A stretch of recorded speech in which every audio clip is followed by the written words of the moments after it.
Go first. Okay. I am Kimberly Collins. I am a, a Christian. I'm a Black woman. I am a wife. I'm a mother. I'm a daughter. I'm a sister, an aunt, all those good things. Um, but mostly I'm a child of God. Oh, I'm an educator. I am an educator. That's it. That's it. I guess. So can you call us Kenny and Kim? Absolutely. Okay, Brother Kenny, your Oh, turn. I feel better. I am a guy who is the luckiest guy in the world. Oh, Amen. Um, but I am Kenny Collins from the South. I married a Northern girl, and I must have won because she moved down here to spend life with me. Um, I am I when I tell my story over the last, I guess, few years now, at least 3 or 4 years. Um, Real talk, I am a person, a child of God who he and I have been to hell and back. Um, I am now at a point in life where I chase his presence more. And I just want to be contagious in my spirit and my personality. And I'm constantly seeking um, just things and ways to be better. So I am the other half of her. She's the better half, and so I'm the other half. Um, Proud father of 4 girls, proud husband of one wife. praise God. Amen. Oldest of 4 boys and a sister, and yeah, and I love the Lord. Oh, wow. Okay, you all are absolutely beautiful. So, girl mom, girl dad. That is awesome. All right, guys. So take us back. Take us back to how did you meet? And we want his version and we want her version. I'm going first again. You tell it better. Uh, um. Okay. So how we met, right? Okay. So we met. I was visiting Harding University. I I had been attending Kentucky State University, and then I came down to audition for a music scholarship, and I was in the music building, and of course, Mr. Collins walks through the through the building, trying to impress somebody with this, making conversation with this extra low. Hey, we over talking. Yeah, this extra low voice. Not impressed at all. I worked hard too. But so that's how we met. But it's almost like we met a whole bunch of times. I feel like, but yeah, that's how we met. Ooh, Sister Collins, tell us more. So then what happened, Sister Collins? Trying to see And what then Kimberly. happened. Tell it. Then I really don't know what happened after that. We actually met on the telephone too, because I he was he was dating a girl that I was actually going to. They had scheduled us to be in the same room because us blame they had scheduled us to be in the same room. So she ended up being both our friends, but that's a whole long story too. Ooh, that sounds juicy, Sister Kim. Oh, goodness. I guess you're gonna ask more questions. You asked how we met, so that's how we met. So I ended up talking to them on the phone. She wanted me to talk to them on the phone, so I talked. And I think didn't we do that? Didn't that happen? Okay. And so yeah, so we were friends for a really long time, like just totally just friends. And so yeah, that's it. Then I actually decided to come down to Harding, and but even that weekend we just hung out. But you came to my audition. That was the beginning of our friendship. But he came to my audition, and he was in the back of the room. I remember that, and I was singing some opera song and some piano concerto. And so, but he was there. He was there. And so we left that weekend totally. I had not really thought. I just thought he was a cool person, right? We could be friends, and we're friends. So go ahead, June. Tell your side. You did ask for his and her version, right? Go ahead. Yes, ma'am. Yeah, I told you she tells it better than I do. You can tell it. But no, that's true. She had come down, and being in prison, when you hear fresh meat is coming, everybody wants to go to the yard and see the fresh fish. But no, I saw her when chorus was singing first, and you sat in when we sung that day, and she was sitting in the room, and I was excited, like, okay, somebody is a prospect that is cute. And so that's when I started working on my bass voice, because I was hoping that I would run into her again. And so she was sitting, like she said, in the front lobby. And you have to understand, this room has the acoustics that are perfect for singing. And so I just walked by, and I was extra. I'll admit it. I was doing the most, trying to make her look up and say, "Wow, he's got a bass voice." And but everything else that she said is true. And I think I really started drawing into her more when we had a conversation out by this tree in front of the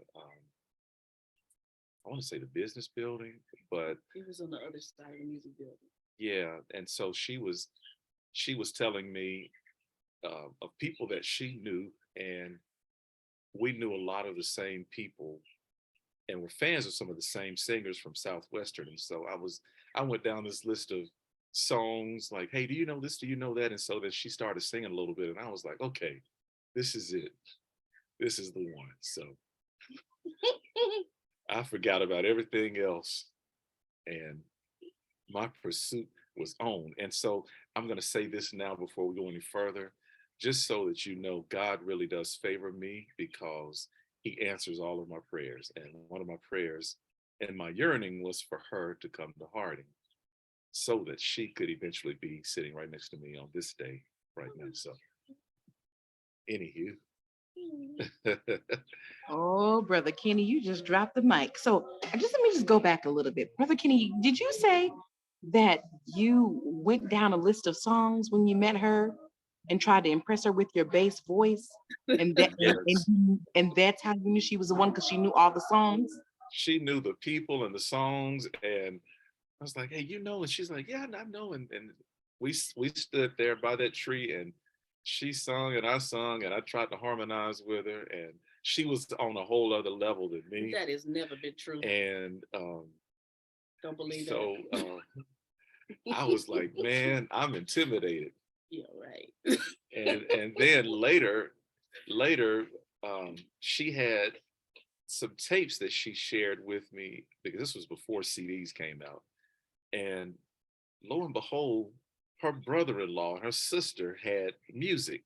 Her brother-in-law was a writer. And so I was like, man, this is somebody.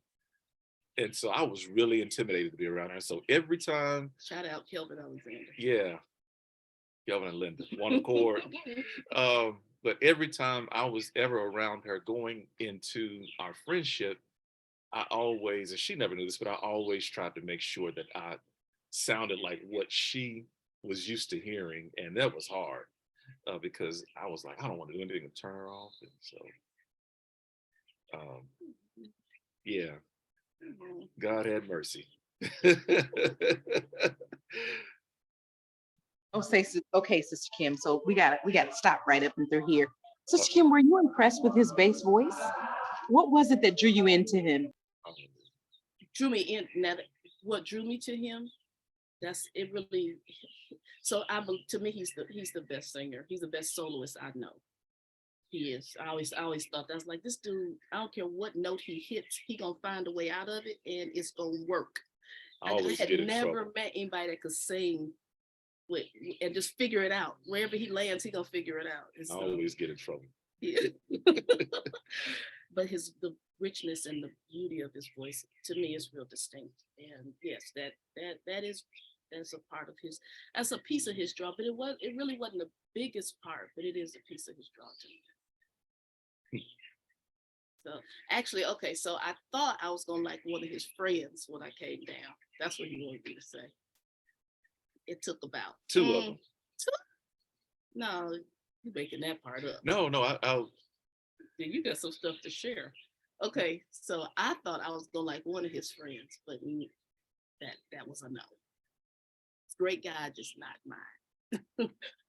It became pretty obvious when I'm on roughneck. oh Lord Jesus. I wanted after that conversation he was describing about a music fielder. I actually felt like I heard God say, that is your spouse. But I did not. And I was looking, I had never experienced anything like that. And I was just like, okay, I ain't not losing my mind. And the reason I felt like it was God, because it would not have come from me at that point in my life, because I wasn't looking for to be married. That's the opposite of what I was looking for. I grew up in Cleveland, and I was just raised to be very independent, extremely. I can do whatever I need. I don't need nobody. I'm good. And as a matter of fact, my daddy's last words to me when he dropped me off at Harding University Don't go down was, there. "Don't you dare go down here and get married and stay." Those were his last and final. Look at God. And my response was, please. And when I went to Harding, all these girls were running around talking about who they're gonna marry and marry. I'm like, what? Not yet. I knew I wanted to get married. I knew I wanted a family. That was no question. But not when I'm a junior in college, for real. And No. she used to have these little sayings that would really throw me off when I was trying to date Now you her and get it. pursue her. And she would say things like, I wasn't supposed to meet you yet. And that used to hurt. Like, what? Now you get it. So That's exactly what it meant, baby. I knew who you were, but I wasn't ready for all that. Okay, so okay, Kim, tell us, girl, oh, how did y'all go from we're friends and my daddy told me not to come down here and get married to he is the one? Tell us what happened in your mind and heart, because he seemed pretty intentional about it. So what happened? uh-oh. So I was green. I really didn't know how boys operate. I didn't get it. I didn't know. Didn't. But I say that not to say that I was just so innocent. I wasn't, but I could have been. Anyway, I wasn't so like perfect or something like that is what I'm saying. But I knew with Kenny, like I described that moment. To me, that was a spiritual moment. And then okay, I can tell you when we started dating, because it's a lot of information. You tell me to stop when it's time to stop, okay? It's just now getting good. Head on in there, Sister Kim. Oh Lord. So we were friends. We were the kind of friends where I was counseling him on his girlfriends, kind of friends. I done saw him through at least 4 or 5. I don't know. So Keep going. somebody put that in the chat. Oh yeah, y'all getting some stuff. Time for a commercial break. So, yeah. So we were that kind of friends, and he was actually dating the girl I was telling you about earlier. And she and like I thought I liked his friend. This is something else. This is something else. Tell it. I can't stand you, Kenny Collins. Okay. And so our favorite singers, he and I had, his favorite singer was Will Downing, and my favorite singer was Rachelle Farrell. Who would have thought? And they just happened to have a song together that had come out called Nothing Has Ever Felt Like This. And so the four of us were going to go on a date because it just so happened that they were coming to Little Rock, Arkansas. And they were going, we were all four of us were going to go on a date. And those two canceled out and said, y'all go. That ain't our kind of music. Y'all like that. Y'all just go. So I actually called her on the phone. I was like, you want to go on this? And she's like, oh, let's go. Good, Jack, go. So I did. And yeah, that was that. That was the end of that. We came back together. And what'd you do the next day? Oh man.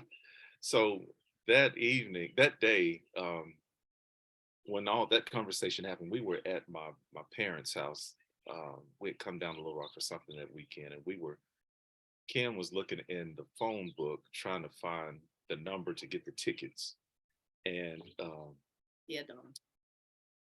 and so our friends, her supposed to be thinking of interest, and my girlfriend at the time, um, they were just kind of like not feeling it. He's into Roughneck and she's from another planet, so they were not really into it. And so what when they said, "Why don't y'all go?" and Kim did go through, and she called, and they gave the okay. And so there's something about when you get in a car and you get on the interstate and you leave prison, and it's like Harding was prison for us. it just everything feels different. And it just I had not been on a real date, and it just felt like, man, I think mm-mm. I went to get a hamburger here and there, and but While you were there. yeah, but this was like big. So we got on the interstate, and then it just felt different. Like this is what's supposed to be. At least that's what it felt really like did. for It me. really did. And when we got to Little Rock and walked into the Robinson Auditorium, I think I grabbed your hand yet? You were being very good. You had a We were girlfriend. walking, and I I saw some of my old I school held your hand. friends, and it was just like I was trying to show her off, like, y'all look at me. But I was still trying to be a gentleman. And we enjoyed the concert, and we came back to the dorm. Or we didn't come back to the dorm together, You better but fix that. we George. came Harding back won't allow that. to school. And The next day. yeah, the next day I went, and any problem that I had that needed to be resolved, I went on a mission. I went and found, and I was like, hey, let's talk. I don't want to talk to you anymore. I went round and round, but it was not even that easy after that. I thought it was going to be easy, but that's when the work had to come in. So I guess that's enough for now. Wait, Brother Kenny, you just said that's when the work had to come in. What Yeah. do you mean by the work, my brother? What do you mean by the work? Well, okay, so Kim said earlier that she was the friend that I had that helped to counsel me through my other relationships, and that she was. And one of the things that really drew me to her prior to that night, we were a part of a singing group together, and one of the first times that I really knew that she was going to be somebody special was during one of our rehearsals. Uh, During one of the times that we were trying to be serious and having prayer, I asked our group to pray for me because I was trying to. I wanted to focus more on my studies because at that time I knew that I was in academic trouble because I just was not as focused as I needed to be. and I wanted somebody to hold me accountable. And so she and I were still new in our friendship, but she was the only person that out of the blue a few days later that just called me and she said, "Hey, how are your studies going? How are you doing?" And she said something to encourage me. And she did that 2 or 3 times. And I've always treasured that because it takes a real friend to hear and meet you and know when to meet you when you're needed. And so um, I had to, I started to just naturally cling on to her. And so the work started when I'm thinking, um, okay, I shut these other pretend relationships down and now we're going to become a thing. And so she said, no, I'm not ready to be serious.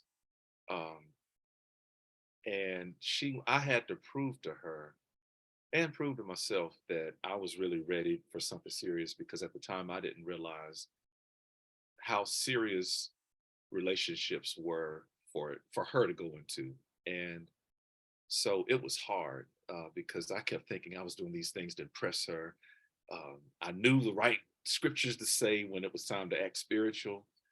Um, I sang the deepest bass in church so she could feel like, oh, the presence. but but she could see through that, and then even when we did decide to start becoming a little more exclusive, I still had to keep it a secret because I was the I was the best kept secret on campus.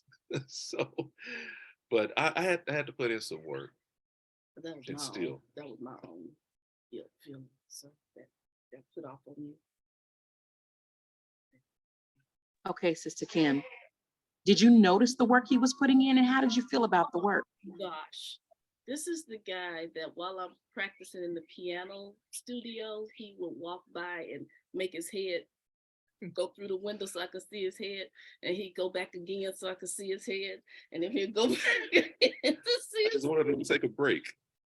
he wanted me to take a break and stop all that studying and stop all that practicing. And so yes, I noticed it, and um it was just charming to me. I fell in love with him. I really did. I fell in love with him in a different way. Because we were already friends and I loved him as a friend. But all that work really it meant everything. It really did. It worked, Jim. You all are beautiful. So, how did you know things were getting serious to the point of marriage? How did you get to marriage? I got a bunch of stories.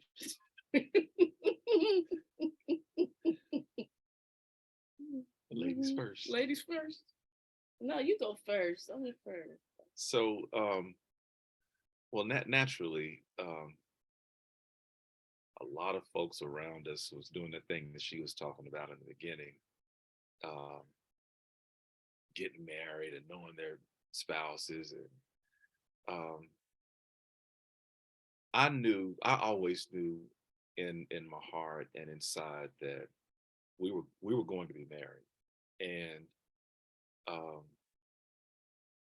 I also knew that that was really the next step for her because she had come so far with her education. Everything in her life seemed to be lining up.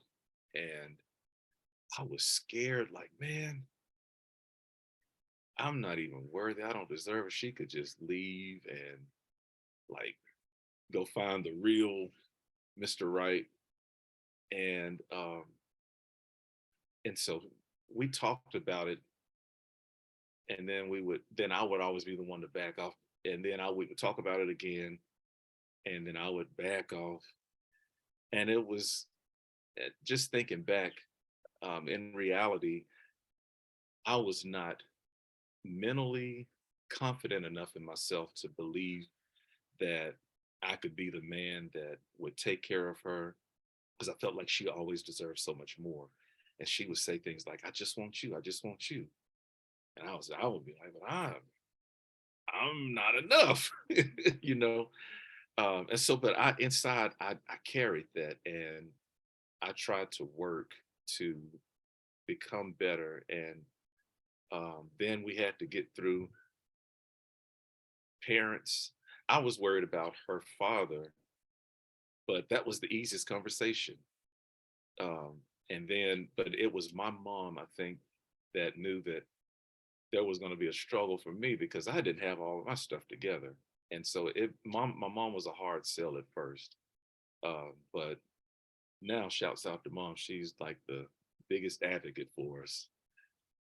Um, yeah, I think, I hope that answers your question. I don't know. It definitely does. My sister said it's interesting that men can sometimes feel that they're not enough. When he was going through this and thinking this, and you were saying, I just want you, where were you coming from, Sister Kim? We have been on campus. We ended up being 5 years, and we had been on campus for 2.5, maybe 3 of those years, doing ministry. Because it everywhere. You asked me this question earlier. I I see squirrels and I'll chase them sometimes. So y'all stay with me. Um, but I everywhere I went on campus, he was already there. So that's how I knew that he was the one. So I went to Young Democrats meeting, he was there. I went to the UGMA meeting, Black Cultural Awareness, because I'm gonna be there. He was there. Not only was there, he was the president. And Of course. I went to chorus. He was there, and then he invited me to sing with their small ensemble. So that's how I knew um, that it was going to be an easy match. So we were doing, and I could see his leadership qualities, and that's super. You asked me what attracts me. That attracted me to him. That's a major attraction because he's a natural leader. He doesn't have to work at it. He just is a natural leader, and I consider myself to be somewhat of a leader, not as good as he is, but You got to see her credentials that's paper. and watch her work. Yeah, you do more than the paper though. It's just natural, and so I felt like we were already in that path, and so okay, what was the question again? You answered it. I My did. question, yes, was where were you coming from when he was saying he was not enough? And you were saying everything you saw in him. Yeah, I saw all that. I knew it. It was pretty easy. It was really pretty easy. Um, to know that I'm supposed to be with him. Ain't nobody really else. So and yeah. So well, and actually we were supposed to get, like he said, off and on. We talked about it several times. Um, and one time we were actually going to get married. He wasn't ready. And so the second time I was going home to prepare for the wedding, and he's like, I don't know. I was like, okay. Yeah. I ain't got that much time. Sorry. So I was on my way to Dallas with my sister and my brother. But then he came back again, and he got it right that time. And so he I don't know if he went through with it. So I don't I he was still growing though, and it was difficult. It was difficult because we knew we were supposed to be together, but yet we were just like, yeah, couldn't be on the same page at the exact same time. So that's something that we've actually had to pray through our entire marriage.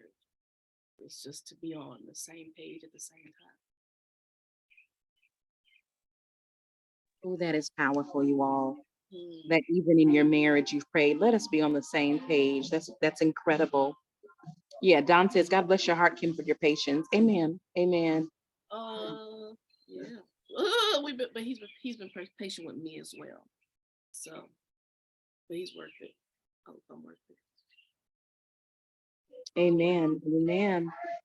All right. So the next question that we have for you is looking back on some of your expectations before marriage, how do your expectation of yourself or your spouse or what marriage was, how did it change? How has it changed now that you've been married?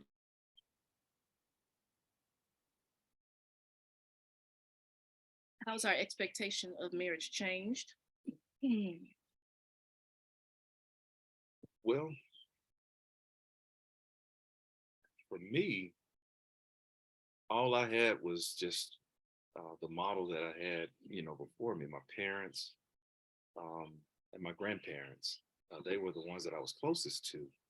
And, you kind of inherit some things that you don't really realize are struggles until you meet opposition.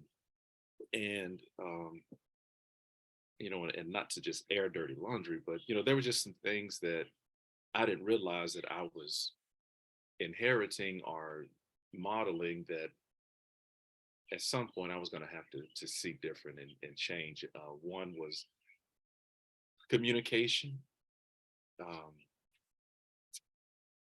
being able to talk, and we talk, but when you need to have those real conversations, some of those things, and I'm the one who it's is easiest to try to run and avoid because I've never wanted to let her down or see her upset, or I don't want to go through the arguments. And so avoiding was always like a run to or go to. So that's one of the things that, like Kim says, we've had to pray, and God has and is still working through that, so that we are better communicators with each other. Um, the love has always been there, but I thank God that we did have the model of parents that stayed together through stuff, whatever that is, whatever that looks like. Because I think we've both seen our parents at some of their lowest points. Um, but when you're faced with it, it's like sometimes having to do a reflection and say, well, they got through theirs. And then my grandmother, um, at my grandfather's funeral, she said she gave some words of wisdom, that at the end of the service that I don't think anybody was prepared for, but it was necessary. And that was, um, when y'all have disagreements, when you have problems, if you need to go to another room, go to the other room, but come back together in that bedroom and make up. And and that has been, that has been just one of the, as simple as it is, it's been one of the heaviest treasures that not only we but everybody needs to hear, because it's nothing but the enemy. And so to answer your question, from my perspective, what has changed for me has been a deeper spiritual connection that makes me really serious and want my marriage to work. Um, our preacher often says, and he tells the guys at church to take care of your first ministry. And that's true. That's your home. And so, I, yeah, that everything else, the model that we had before us, everybody's had their story and their path, but those were some of the things that I remember watching that I know my parents used to kind of struggle with at times with the communication. And so some of that bled over into me, but I thank God for, um, just, continuing even now to work on me so that, because she is worth the conversation and the effort. And um, that's not my enemy. She's not my enemy. We're not enemies of each other. And that's, even in times of disagreement, it's just good to go back to that place and remind her, like, wait a minute, the issue is the thing that we're having to work through, not you and I. We're going to be good because we're life partners. But I've been a little hard headed at times, but We both have struggled to learn because, but like he said, our parents, we saw our parents through some really, really difficult times, and they decided to stay. Um, and so you asked earlier who we were. That kind of is who we are. We are a legacy that was passed down even before our parents would be our grandparents, and his grandparents, his spirit, his and I want to say spiritual grandparents, because our grandparents taught our parents how to be, and so we we are we are descendants of them, and so we learned how to just figure it out, but to cling on to God. And so the biggest legacy they gave us was Christ and God and a belief in the Bible, and prayer. Um, that's another thing he and I could do. We could pray together. We could study together while we were dating, that I knew. But so my personal experience with marriage beforehand affected my marriage now, in that my parents were not members of the church. I mean, my mom was, but my dad was not.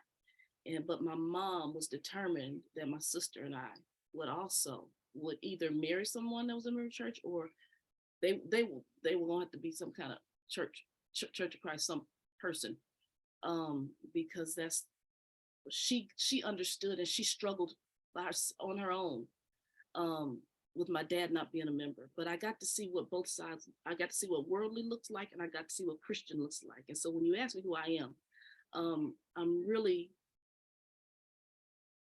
I was raised to be Christian. Even my dad didn't want me to be whatever he was being in the streets, because he's a street person.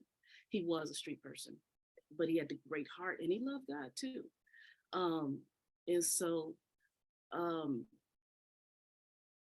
watching the dynamic of one parent not being Christian and the other one turning their life around and saying, I'm gonna do God. And his dad also turned his life around in the middle. I mean, before his parents got married, they said, I'm gonna do God. And so back in those days, when you said you were gonna do God, that's what you did. You didn't do God and something else.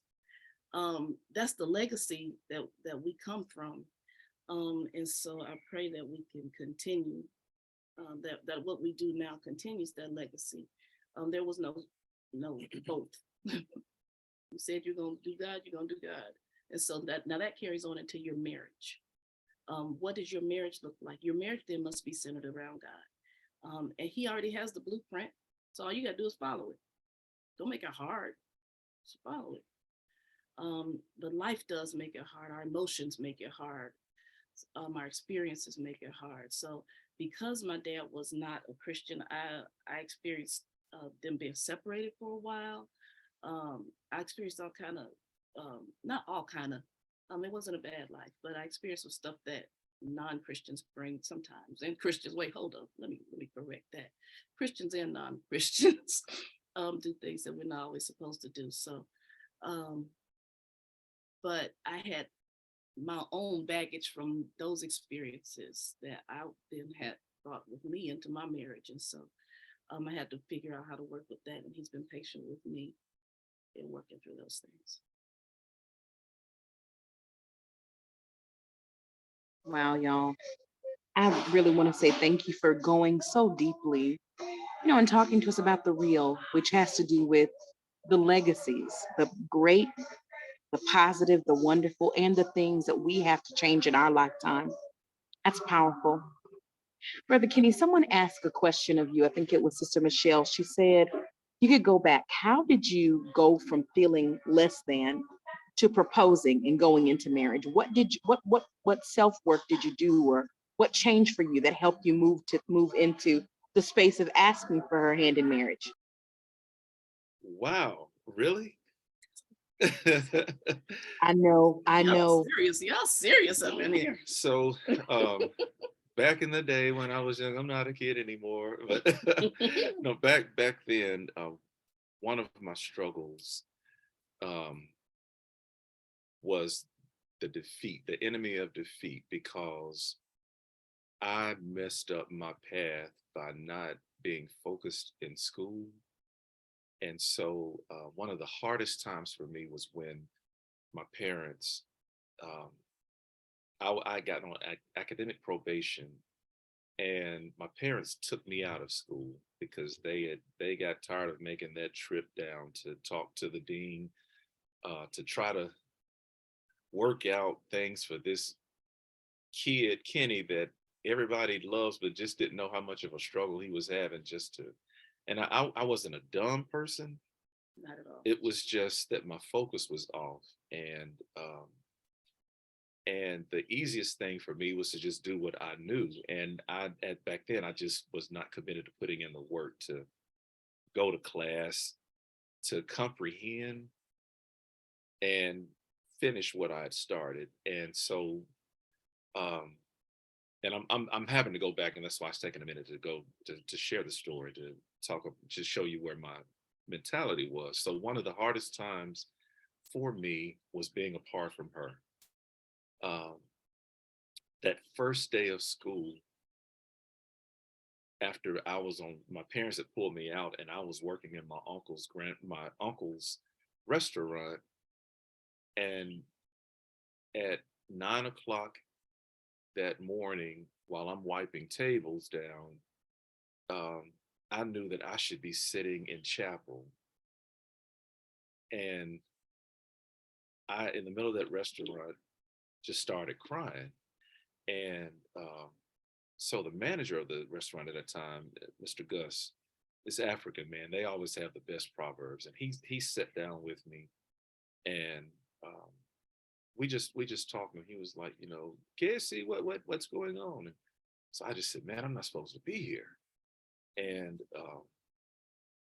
so he understood, and I don't remember all that he said, but though there were two conversations that I had with him that I remember walking away feeling empowered. And that one in particular, he told me that the creator has a way of showing you yourself, and he'll give you what you need to be better, and it's up to you to grab it.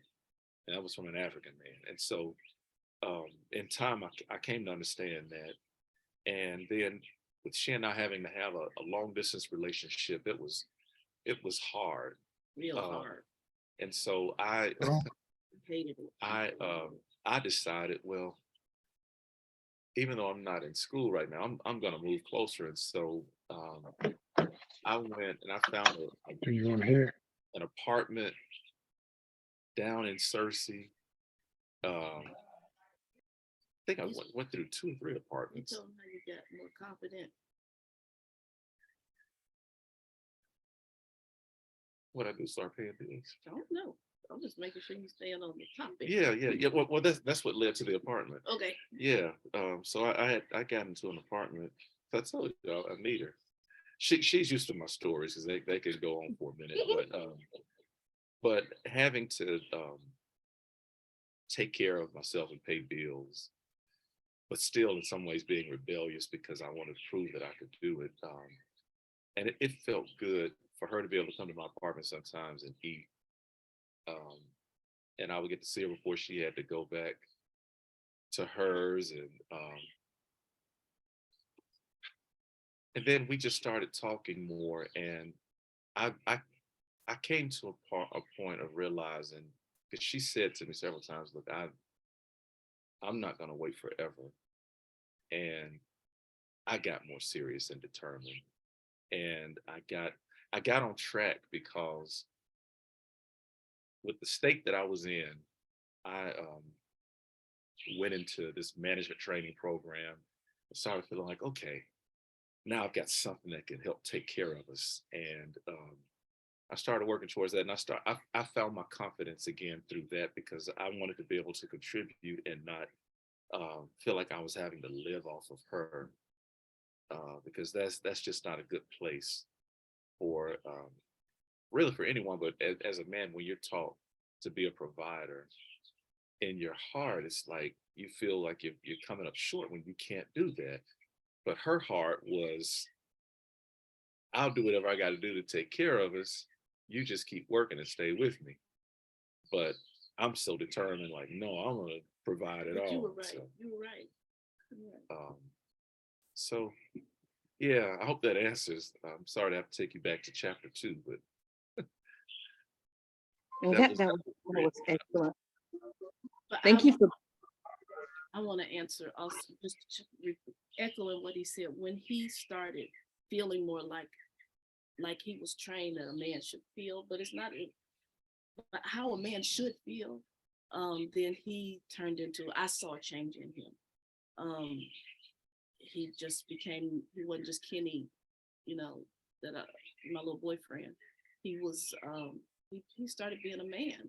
He was taking, trying doing his best to learn how to um, support, and whenever his job got to the point where he felt confident, then he was always better. That happened from before we made him married until now.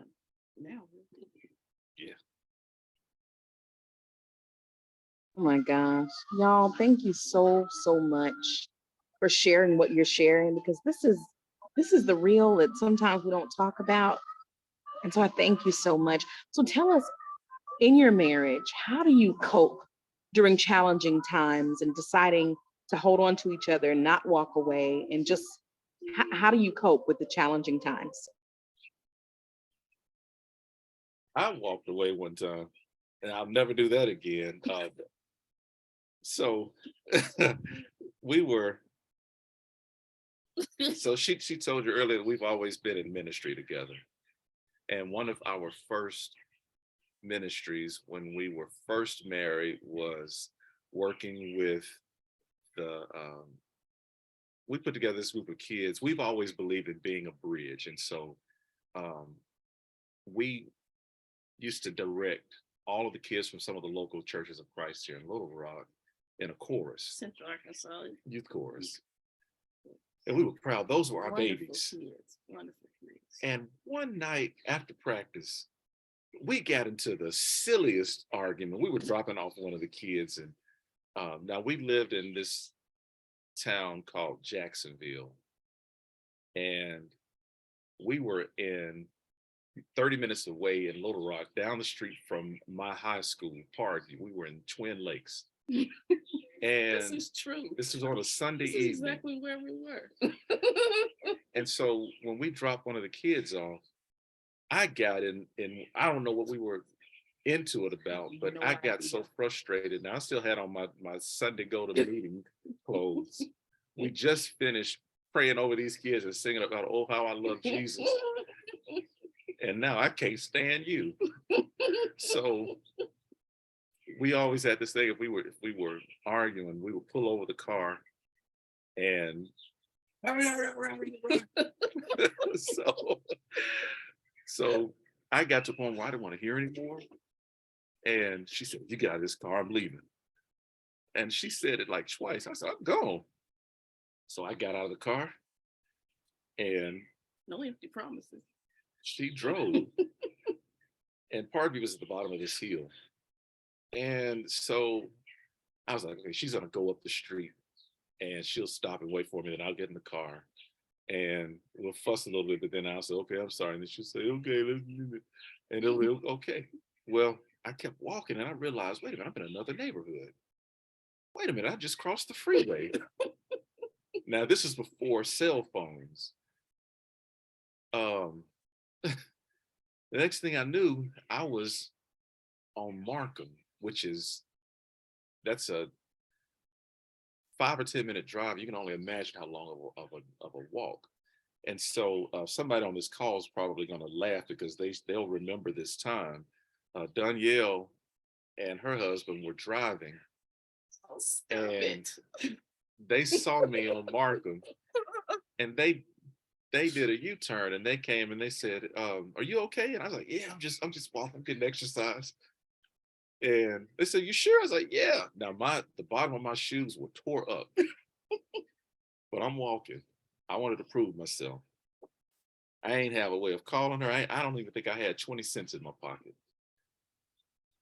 So I think Danielle's husband dropped her off and he came back and he's like, "Are you sure?" And I was like, "Yeah, man, I'm good. I'm walking. I know where I'm going." And so he was like, "Okay," and he left. And the next thing I knew, I had been walking for at least 3 hours, and I ended up. And this is a time when I really had a one of those times that I had a real encounter with God when I had to. He made me really see myself. Remember Jacob in the Bible? We had to wrestle, and this was my Jacob moment. Um, I went to from Little Rock to North Little Rock, and the house that my parents were staying in at the time was one of those shallow houses that they could hear anything. But that night in particular, it was probably 11 o'clock at night. They could not hear me knocking on the window. They couldn't hear me knocking on the door. And that is when I knew, okay, God is trying to tell me something because mom and daddy always here. So I had to walk away from their house and I kept walking. And I cried because I felt like, man, I'm not going to make it home. And finally, I got to this Waffle House that from where Kim and I lived in the apartments at the time to the um, the Waffle House was maybe a 10-minute drive. Um, but walking would have been another hour or two, and this was already close to midnight. And so somebody in that Waffle House was nice enough to let me use the phone, and I called her, and she came and picked me up. And that night we slept, and then we talked the next day. But that was one of the times that, and then my dad, one of the other times that I called myself leaving. He talked to both of us. He had me with him, and this is one of the things that I've always admired about my dad is because he won't say anything behind your back that he won't say to your face or in front of you. So I was sitting in their house, and he called Kim, and he said, "I'm sending your husband home to you because that's where he belongs, and you all need to work this out." And I've always respected my dad, but when he did that, my respect and love for him just went because he was modeling to me, you need to go because you are a man. He didn't say you're trying to be a man. He said you're a man and you need to do what a man is supposed to do. Face whatever you got to face and get through it because that's your wife and she's waiting on you. And so from then on, anytime that we would get into our spats, I would always hear his voice, but then I would always see her face in my head. And it's just like, I don't want to be mad. I don't, because what I have learned, and then I'm going to shut up because I know I talk a lot. But one of the things that I've learned, being married to the right person is just like being a child of God. And what I mean by that is it's not always easy. It wasn't even promised to be easy. But when you're with the right person, you win in the end regardless. And so if we stay with God as his children, everything's going to be okay. If we stay together through this in our marriage, it's going to be okay because somebody needs to see you get through this. So the right person is a child of God, and a child of God that actually has a relationship with God, that is not afraid to fall on their face in front of God. So in my response to the same question is I fall on my face when things have gotten too hard for me. And I just say, I literally can't. I ain't got no more left in me. I can't give no more. I don't know what else to do. That's when I start praying differently. Not so he could do better, not so he could stop it, but so that I could be what I needed to be and I could get out the way, or I could be better myself, or just that God will turn things around for his purpose. And when I always think about, me and Kenny aren't together for ourselves. We're together for whatever purpose he has for our marriage.